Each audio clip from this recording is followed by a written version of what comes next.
حدیث نمبر 430. حدثنا الحسن بن الربيع حدثنا ابو الاحوص عن الأعمش عن زيد بن وهب قال عبد الله حدثنا رسول الله صلى الله عليه وسلم وهو الصادق المصدوق قال ان احدكم يجمع خلقه في بطن امه 40 يوما ثم يكون علقة مثل ذلك ثم يكون مضغة مثل ذلك ثم يبعث الله ملكا ويؤمر ب4 كلمات ويقال له اكتب عمله ورزقه وأجله وشقي أو سعيد ثم ينفخ فيه الروح فإن الرجل منكم ليعمل حتى ما يكون بينه وبين الجنة إلا ذراع فيسبق عليه كتابه فيعمل بعمل أهل النار ويعمل حتى ما يكون بينه وبين النار إلا ذراع فيسبق عليه الكتاب فيعمل بعمل أهل الجنة. حدثنا الحسن بن الربيع، ہمیں بیان کیا حسن بن ربیع نے، یہ امام بخاری کے استاد ہیں. احمد بن عبداللہ العجلی کہتے ہیں کہ یہ ثقہ صالح اور بہت عبادت گزار تھے، چٹائیاں بیچتے تھے، یعنی چٹائی بیچنا ان کا پیشہ تھا. اور ان میں سے بعض کہتے ہیں کہ وہ لکڑیاں اور کانے بیچتے تھے، یعنی اس کا بزنس کرتے تھے. عمل کرنے والے علماء میں سے تھے، اور مسلم یعنی صحیح مسلم کے جو امام مسلم ہیں ان کے کبائر مشائخ میں سے تھے، یعنی بخاری اور مسلم دونوں نے ان سے حدیث روایت کی. ابن حبان کہتے ہیں کہ یہ وہ ہیں جنہوں نے وفات کے بعد ابن مبارک کی آنکھیں بند کی تھیں اور ان کو دفن کیا تھا. تو یہ ابو الاحوص سے اور وہ اعمش سے اور وہ زید بن وہب سے روایت کرتے ہیں. وہ کہتے ہیں کہ ہم سے عبداللہ نے روایت کیا، اور یہاں عبداللہ سے مراد عبداللہ بن مسعود ہیں، جن کی کنیت ابو عبد الرحمن ہے اور نسبت الحزلی ہے. یہ سابقون الاولون میں سے تھے، اسلام کے ابتدائی دور میں اسلام لانے والوں میں سے تھے. انہوں نے 2 ہجرتیں کی. 2 ہجرتیں کون سی؟ حبشہ اور مدینہ کی. بدر، احد، خندق اور بیعت الرضوان میں شریک ہوئے. یہ وہ پہلے شخص ہیں جنہوں نے بلند آواز میں قرآن کریم کعبہ کے پاس پڑھا تھا، اور یہ بہت ہی خوبصورت آواز کے مالک تھے. جب قرآن پڑھتے تو ان کی آواز بہت خوبصورت ہوتی. بہت نحیف جسم کے تھے، ان کی پنڈلیاں خاص طور پر بہت پتلی تھی. نبی صلی اللہ علیہ وسلم نے ایک دفعہ انہیں کچھ لانے کا حکم دیا تو یہ درخت پر چڑھے، تو انہوں نے اپنی پنڈلیوں سے تھوڑا کپڑا اٹھایا تو لوگ ہنس پڑے، یعنی ان کی پنڈلیوں کا پتلا پن دیکھ کر. تو رسول اللہ صلی اللہ علیہ وسلم نے فرمایا کہ تم کس بات پہ ہنس رہے ہو؟ تمہیں نہیں معلوم کہ ان کی پنڈلیاں میزان میں قیامت کے دن احد پہاڑ سے بھی زیادہ وزنی ہوں گی. یعنی آج یہ جو چھوٹی چھوٹی نظر آ رہی ہیں، قیامت کے دن بہت بھاری ہوں گی، دین میں ان کی استقامت کی وجہ سے اور قرآن کی خدمت کی وجہ سے.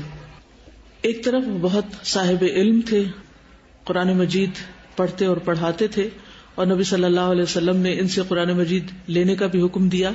لیکن دوسری طرف یہ نبی صلی اللہ علیہ وسلم کی خدمت بھی بہت کرتے تھے. یہ صاحب النال تھے. جب نبی صلی اللہ علیہ وسلم اپنے جوتے اتارتے تو یہ اپنے ہاتھوں میں لے لیتے تھے، اور اسی طرح آپ کا تکیہ اور آپ کا جو وضو کا برتن تھا اس کو بھی اٹھایا کرتے تھے، اس کو اپنے ساتھ رکھتے تھے، خاص طور پر سفر میں. علماء صحابہ میں سے ہیں، قرآن مجید کے حافظ تھے، اور انہوں نے علم کی بہت خدمت کی. اور یہ کہتے ہیں کہ میں نے رسول اللہ صلی اللہ علیہ وسلم کے منہ سے 70 صورتیں اخذ کی، یعنی براہ راست ڈائریکٹ ان سے سیکھی، جن کے بارے میں مجھ سے کوئی جھگڑا نہیں کر سکتا. ابو موسیٰ اشعری کہتے ہیں کہ میں نے نبی صلی اللہ علیہ وسلم کو دیکھا کہ ابن مسعود کو وہ اپنے گھر والوں کی طرح ٹریٹ کرتے تھے، یعنی گویا وہ ان کے گھر والوں میں سے ہیں. اور پھر عمر رضی اللہ عنہ ان کے بارے میں کہتے ہیں کہ لقد ملی فقہا، کہ یہ فقہ سے بھرے ہوئے تھے، یعنی دین کی بہت زبردست سمجھ بھی رکھتے تھے. یعنی صرف قرآن کے قاری نہیں تھے بلکہ قرآن کی سمجھ بوجھ بھی رکھتے تھے. مدینہ منورہ میں ہی فوت ہوئے، بقیع میں دفن ہوئے. 32 ہجری میں ان کی وفات ہوئی، تقریباً 60 سے کچھ اوپر سال پہ. انہوں نے یہ حدیث روایت کی ہے. وہ کہتے ہیں حدثنا رسول اللہ صلی اللہ علیہ وسلم، ہم سے رسول اللہ صلی اللہ علیہ وسلم نے حدیث بیان کی. حدثنا اس وقت بولا جاتا ہے جب حدیث بیان کرنے والا خود اس کو سناتا ہے اور شاگرد اس کو سنتا ہے، یعنی جب سن کر اس کو شیخ سے اخذ کیا جاتا ہے. اور اخبرنا اس وقت ہوتا ہے جب کوئی شاگرد پڑھ رہا ہوتا ہے استاد کے سامنے، استاد اس کی تصدیق کرتا ہے اور پھر یہ شاگرد آگے اس کو روایت کرتا ہے. تو حدثنا نہیں کہتا کیونکہ اس نے براہ راست استاد کے منہ سے نہیں سنا ہوتا بلکہ کسی اور شاگرد سے سنا ہوتا ہے، اور استاد کی اتھارٹی پر پھر اس کو آگے روایت کر سکتا ہے، لیکن لفظ بدل دیتا ہے، اخبرنا کہتا ہے. وَهُوَ الصَّادِقُ الْمَصْدُوقُ، اور وہ سچے ہیں اور جن کی تصدیق کی گئی. قال، فرمایا. مصدوق کا معنی یہاں تصدیق نہیں، وہ مصدق کے معنوں میں آتا ہے یہاں، یعنی جن سے جو وعدے کیے گئے وہ سچ کر دیے گئے. قال، آپ صلی اللہ علیہ وسلم نے فرمایا، ان احدکم، بے شک تم میں سے ایک، یجمع خلقہ، جمع کی جاتی ہے اس کی خلق، یا اس کا جو تخلیق کا مادہ ہے وہ جمع کیا جاتا ہے، فی بطن امہ، اس کی ماں کے پیٹ میں، 40 یومن، 40 دن تک. اب یہاں پر اس روایت میں نطفے کا لفظ نہیں آتا، ایک اور روایت میں نطفے کا لفظ آتا ہے، یعنی نطفے کی شکل میں. اور یہ جو جمع کیا جاتا ہے، یعنی کیا چیز جمع کی جاتی ہے، اس کی وضاحت ایک اور حدیث سے ہوتی ہے، جس سے یہ پتہ چلتا ہے کہ جب ایک مرد کا عورت سے ملاپ ہوتا ہے تو مرد کا پانی عورت کی ہر رگ و پے میں سما جاتا ہے. 7ویں دن اللہ اس کو اکٹھا کر کے اس سے ایک صورت جوڑتا ہے، یعنی ایک نطفے کی شکل میں وہ ڈلتا ہے، اور پھر یہ نطفہ 40 دن تک ماں کے پیٹ میں رہتا ہے.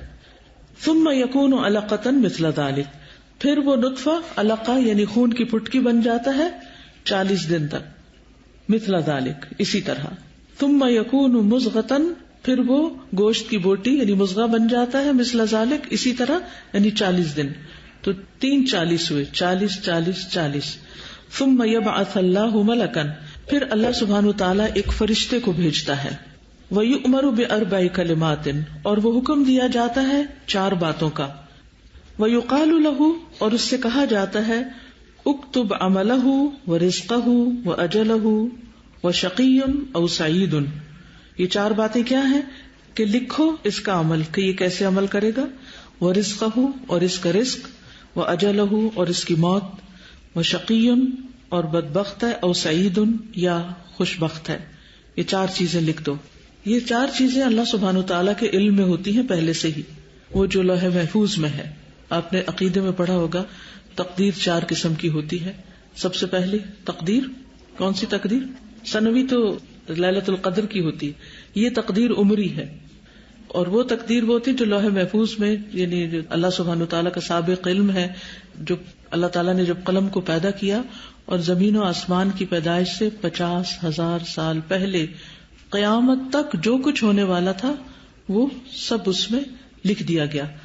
اور پھر وہاں سے اللہ سبحانہ وتعالی مختلف اوقات میں احکامات فرشتوں کو نافذ کرنے کے لیے دیتے رہتے ہیں. تو یہاں پر اس وقت کا ذکر کیا جا رہا ہے جب فرشتہ آ کر یہ سب باتیں لکھتا ہے ماں کے پیٹ میں. ثم ينفخ فيه الروح، پھر اس میں روح پھونک دی جاتی ہے. یہ کب ہوتا ہے؟ 4 مہینوں کے بعد. بعض احادیث میں 42 اور 43 کا بھی لفظ آتا ہے، اور ایک روایت میں 45 کا لفظ بھی آتا ہے کہ 42 دن کے بعد یا 43 دن کے بعد. اور یہ پہلا جو 40 ہے اس کے ساتھ آتا ہے، یعنی جب نطفے کی شکل میں ہوتا ہے. اور 45 کا بھی لفظ آتا ہے. یہ ہر جنین کے مزاج کے اختلاف کے ساتھ ہو سکتا ہے کہ کچھ کا جلدی لکھا جاتا ہو، کچھ کا کچھ دن اوپر آگے پیچھے ہو سکتا ہے. ثم ينفخ فيه الروح، پھر اس میں روح پھونک دی جاتی ہے. اب یہ کون سی روح ہوتی ہے؟ روح انسانی. اس سے پہلے بھی ایک روح حیوانی اس میں موجود ہوتی ہے، جس کی بنا پر نطفہ جو ہے وہ علقہ اور مضغہ میں تبدیل ہوتا ہے اور گروتھ ہوتی رہتی ہے اس کی. تو یاد رکھیے روح 2 طرح کی ہوتی ہے، ایک روح حیوانی جو سارے حیوانات میں موجود ہے، اور ایک روح انسانی جس کی بنا پر انسان باقی حیوانات سے ممتاز ہوتا ہے، جس کی بنا پر انسان کو عقل اور سننے کی ایک شعور اور باقی چیزیں عطا ہوتی ہیں. فَإِنَّ الرَّجُلَ مِنْكُمْ لَيَعْمَلُ، پھر بے شک ایک شخص تم میں سے البتہ عمل کرتا ہے، حَتَّى مَا يَكُونُ بَيْنَهُ وَبَيْنَ الْجَنَّةِ، یہاں تک کہ نہیں ہوتا درمیان اس کے اور درمیان جنت کے مگر 1 ذراع یعنی 1 ہاتھ کا فاصلہ، بس تھوڑا سا فاصلہ رہ جاتا ہے. یعنی آپ یوں سمجھے 1 فٹ. فیسبق علیہ کتابہ، تو سبقت کر جاتی ہے اس پر اس کی کتابت یعنی اس کی تقدیر. فیعمل بعمل اہل النار، تو عمل کرتا ہے آگ والوں کا عمل یعنی دوزخ والوں جیسا عمل کرتا ہے.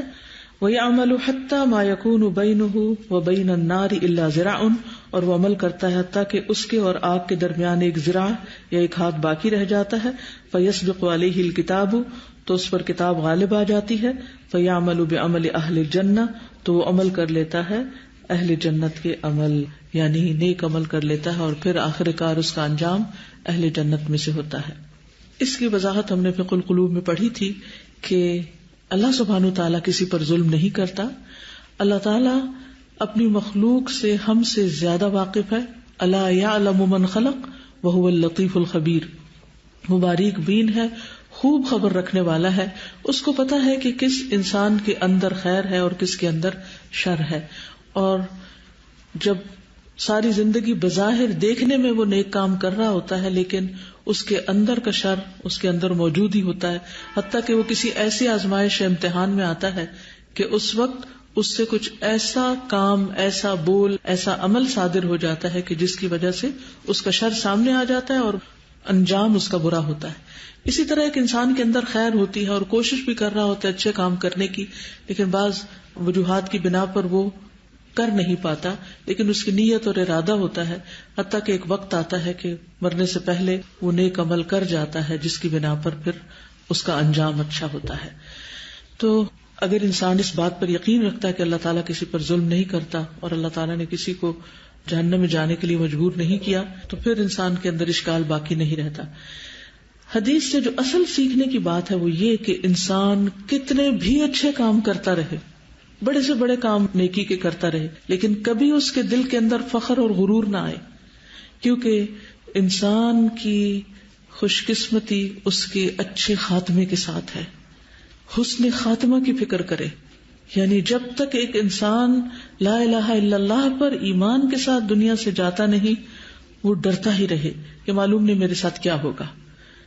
کیونکہ بعض اوقات انسان نیک کام کر رہا ہوتا ہے لیکن اس کے اندر ریاکاری ہوتی ہے.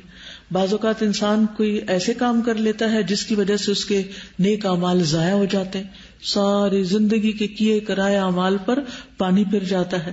اور بعض اوقات ایسا ہوتا ہے کہ انسان بظاہر اتنا نیک نہیں ہوتا لیکن اس کے اندر ایک بہت گلٹ ہوتی ہے اور وہ مسلسل اس چیز کی فکر کرتا ہے کہ میں اچھے کام نہیں کرتا، اس کی شرمندگی رہتی ہے.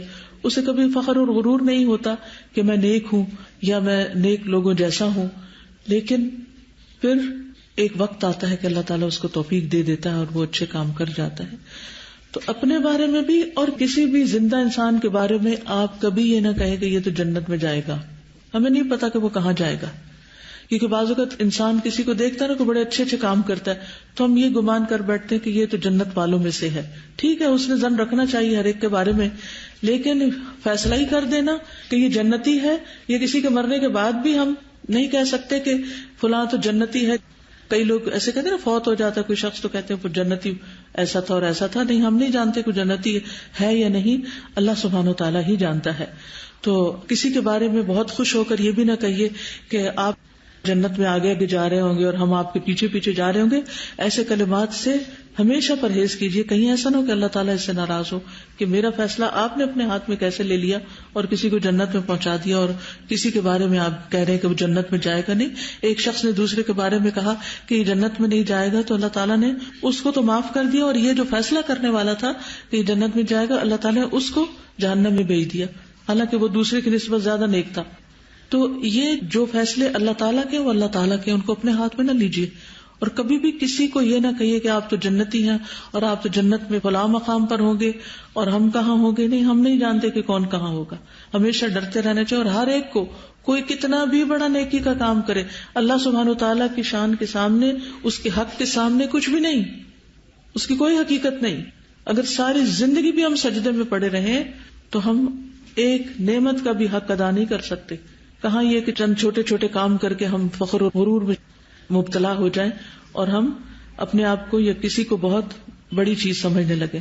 تو کسی کو بھی کسی حسن عمل پر مغرور ہونے کی ضرورت نہیں، اصل اعتبار خاتمے کا ہے.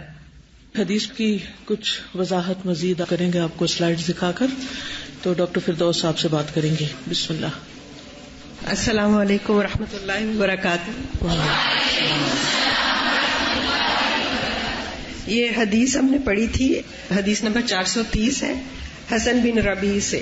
انہوں نے جو حدیث بیان کی ہے اس میں رسول اللہ صلی اللہ علیہ وسلم کے فرمان سے شروع کروں گی.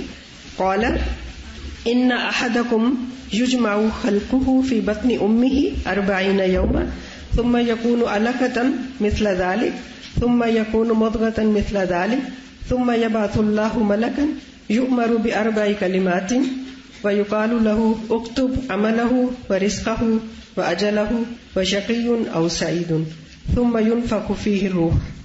اتنا سا پارٹ ہے. تو اس میں ہم دیکھتے ہیں کہ قرآن مجید میں بھی اور حدیث سے بھی ہمیں پتہ چلتا ہے کہ کچھ امپورٹنٹ جو مائل سٹونز ہیں انسان کی تخلیق کے، ماں کے پیٹ میں، اس میں نطفے کا ذکر ملتا ہے، علقہ کا ذکر ملتا ہے، مضغہ کا ذکر ملتا ہے، اور پھر اس کے بعد اس کی ہڈیاں اور اس کے اوپر گوشت پوشت کا چڑھنا، اور پھر 4 مہینے کے بعد اس کے اندر روح کا پھونکا جانا. اسی حدیث کی تشریح میں ہم نے پڑھا تھا کہ دوسری روایت میں جب مرد عورت سے صحبت کرتا ہے تو مرد کا پانی عورت کے ہر رگ و پے میں سما جاتا ہے. 7ویں دن اللہ اس کو اکٹھا کر کے اس سے ایک صورت جوڑتا ہے. پھر نفس ناطقہ چوتھے چلہ یعنی 4 مہینے کے بعد اس سے متعلق ہو جاتا ہے. تو ہم یہاں پہ دیکھیں گے کہ یہ جو تصویر ہے اس میں ہمیں یہ پتہ چل رہا ہے کہ جو نطفہ ہے، جیسے قرآن مجید میں آتا ہے نا اِنَّا خَلَقْنَا الْإِنسَانَ مِن نُطْفَةٍ أَمْشَاج، تو امشاج سے مراد ہے کہ ملا جلا یعنی مرد اور عورت کا نطفہ.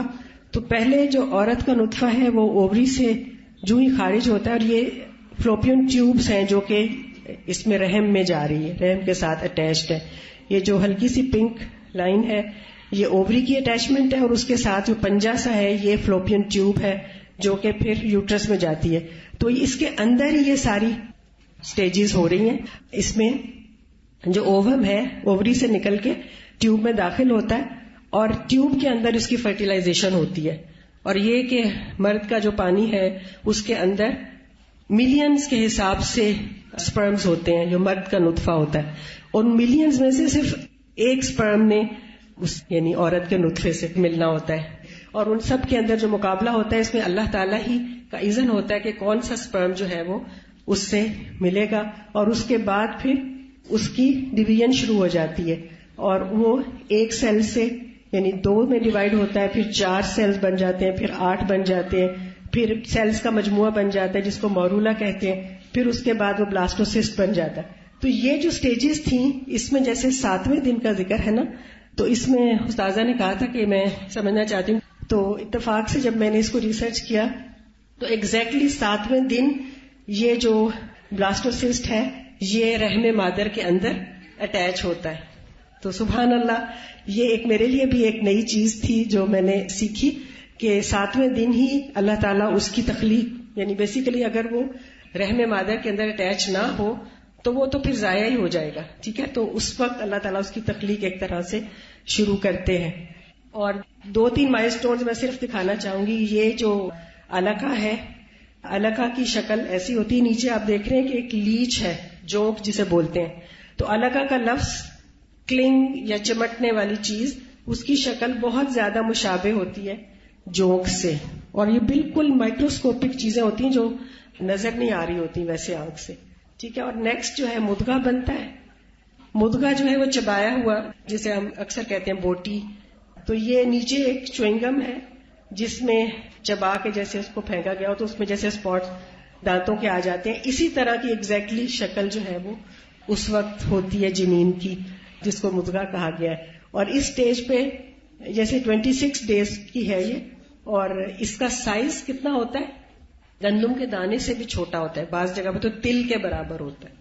اس کے بعد ایک اہم مائل سٹون جو اور ہے، اس کے بعد مزید تخلیق ہوتی چلی جاتی ہے، ہڈیاں اور وہ گوشت پوشت چڑھتا ہے. لیکن میں صرف 120 ڈیز کی ایک تصویر دکھانا چاہتی ہوں کہ یہ وہ سٹیج ہے کہ جس میں یہاں کہا گیا نا کہ ایک فرشتہ آتا ہے اور اسے 4 باتوں کے لکھنے کا حکم دیا جاتا ہے، اس کے عمل، اس کا رزق، اس کی مدت زندگی، اور یہ بد ہے یا نیک، اور پھر اس میں روح پھونک دی جاتی ہے. تو یہ وہ سٹیج ہے.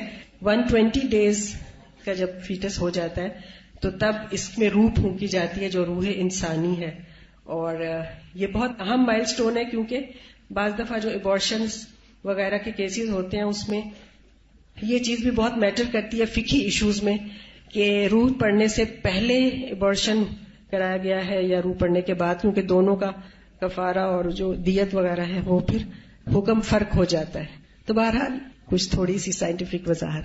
جزاکم اللہ خیر. اصل میں اس میں جو سوال تھا وہ یہ تھا کہ عموماً قرآن مجید میں جب ہم پڑھتے ہیں تو پہلی سٹیج نطفہ پڑھتے ہیں، تو حدیث جب پڑھی تو اس میں نطفے سے پہلے کی بات تھی، یعنی یجمع فی بطن امہ، اس کو جمع کیا جاتا ہے اور 7 دن تک، اور پھر وہ جمع کر کے نطفے کی شکل میں رحم مادر میں جمایا جاتا ہے، قرار پکڑتا ہے، فی قرار مکین جس کو کہا گیا قرآن مجید میں. تو اس پہ کبھی بھی نہیں سوچا تھا میں نے، کہ میں ہمیشہ سمجھتی تھی کہ فرسٹ سٹیج ہی نطفہ ہے، لیکن نطفہ سے پہلے بھی کچھ چیز ہے جو اب ثابت بھی ہو چکی ہے. اور حیرت کی بات ہے کہ نبی صلی اللہ علیہ وسلم نے 1400 سال پہلے ہمیں اس کے بارے میں بتا دیا، جسے آج انسان کی آنکھ نے دیکھا ہے. اور اس سے بھی پتہ چلتا ہے کہ یہ سب کچھ صرف اللہ ہی تخلیق کر سکتا ہے اس اندھیرے پیٹ میں جہاں کسی اور کی نگاہ نہیں جا سکتی. اور پھر انسان کی شکل بننا خود بخود نہیں بن سکتا کچھ بھی. جزاک اللہ خیرا.